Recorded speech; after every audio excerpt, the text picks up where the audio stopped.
If Claude is showing an error compacting your conversation, don't worry. This is usually fixable with a couple of simple steps. In this video, I'm going to show you how to fix the Claude compacting conversation error, save your session safely, and restart in a clean way so you can keep working without losing important context. If this tutorial helps, make sure to hit like and subscribe for more quick software fixes and AI tools tips. Let's get into it.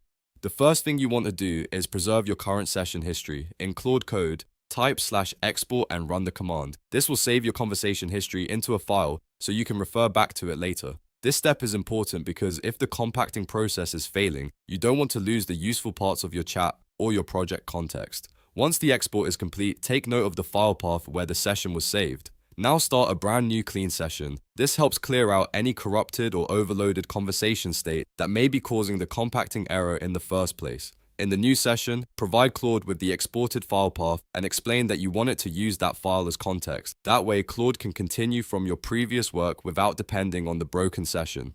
Next, the second fix is to update your Claude Code client. Make sure you are running the latest package version available.